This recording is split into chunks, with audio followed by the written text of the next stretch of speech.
Jeff Goldblum warned us, but did we listen?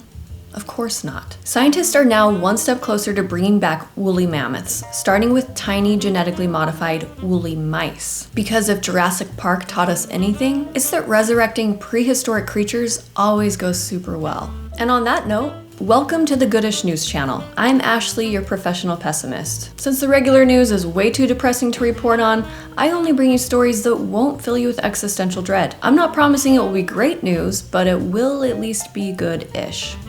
Or interesting at the bare minimum. Colossal Biosciences, a company in Dallas, has genetically engineered mice with mammoth-like traits. These guys have long, wavy golden fur that grows 3 times longer than regular lab mice. They're adorable little freaks of nature, or freaks of genetically modified nature. So why exactly are scientists modifying mice to have such luscious locks? It's all part of a larger goal to de-extinct the woolly mammoth. Colossal is aiming to create cold-adapted elephants by 2028, with the first embryos expected by the end of 2026. Now, let me be clear, I'm not saying this is a good idea. I just find this kind of thing fascinating, and it's way better than talking about inflation. The scientists modified 8 genes in mouse embryos. 7 of these genes were related to hair growth, and 1 was a gene linked to increased body fat. They used a variety of genome editing techniques to achieve the end result. Mice and mammoths, that sounds like it could be a book title, are obviously pretty different creatures, but scientists use the mice as a proof of concept. The plan is to use the same technique on embryos from Asian elephants to achieve mammoth-like elephants. The researchers at Colossal Biosciences used small bits of DNA extracted from mammoth bones, and then mapped them to the DNA of Asian elephants. They were able to identify which genes were involved in things like hair color, length, and density. They then found those same genes within the mouse genome and modified them to create their woolly appearance. So what's the ultimate goal here? Colossal's vision is to breed herds of mammoth-like animals to inhabit the Arctic tundra, potentially helping to combat climate change through their grazing patterns. I know I already said it, but I feel the need to reiterate. I am not saying this is a good idea. The company has faced a lot of pushback concerning their methods, their goals, and the ethics behind the whole thing. All valid concerns. Even if this research doesn't result in mammoth-like creatures roaming the Arctic tundra, it will most likely further our understanding of genetics and the modification of said genes. And who knows?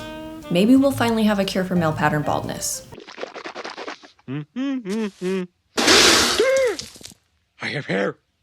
I have hair! We've all been entertained by Florida man news stories over the years, with entertaining headlines like, Florida man takes on bizarre challenge of eating raw chicken every day. Florida man buys mask at gas station to burglarize bank across the street. And not to leave out the ladies, Florida woman leads deputies on chase and stolen ambulance. Well, the state has decided to embrace its rather unique reputation by participating in the 2nd annual Florida Man Games. Remember that show American Gladiators? I guess it's kind of like that, but with fewer of these 6-packs and more of these 6-packs. Some of the games include the evading arrest obstacle course, hurricane party prep, grocery aisle brawl, and human beer pong. Sounds like a typical Friday night in Florida. Competitors are all fighting to win the coveted snakeskin championship belt and $5,000. Attendees also get in on the action with chicken bingo and a mullet competition. Mechanical gator riding and lawnmower races are always a crowd favorite. This year's winner was Team Hanky Spanky from St. Augustine, Florida. It was actually a real nail-biter as they were 1 point behind on their last attempt. During the final challenge called Florida Woman, contestants were tasked with taking out a mannequin baby daddy by using a sports bra slingshot and water balloons. Christy Donnelly from Team Hanky Spanky took out the mannequin with a solid shot right to the family jewels, earning the team their 2nd consecutive win. The Florida Man Games have become such a hit, there's actually a TV show in the works. I personally would like to thank the creators of the games for not gatekeeping such an amazing concept. Because I don't know about you, but I'll definitely be tuning in for things like the weaponized pool noodle competition and beer belly sumo wrestling. A cat from Plymouth, England has become a modern-day Ferdinand Magellan with his knack for exploring a city and finding himself in some unusual places. When it comes to exploring, Mischief, a black and white tuxedo cat, doesn't stick to just his surrounding neighborhood. He wants to know what his entire city has to offer. Mischief is living up to his name and causing a stir wherever he goes. A recent study showed that a typical domestic cat sticks to a home range of about 0.01 square miles, but Mischief eats typical domestic cats for breakfast. Not really. That would be a whole other issue. But that is called cannibalism, my dear children, and is in fact frowned upon in most societies. Mischief frequently travels up to 3 miles from home. He's been spotted in schools, malls, churches, hotels, supermarkets, pubs, you name it. The guy gets around. Legend has it he's even snuck onto Plymouth Naval Base.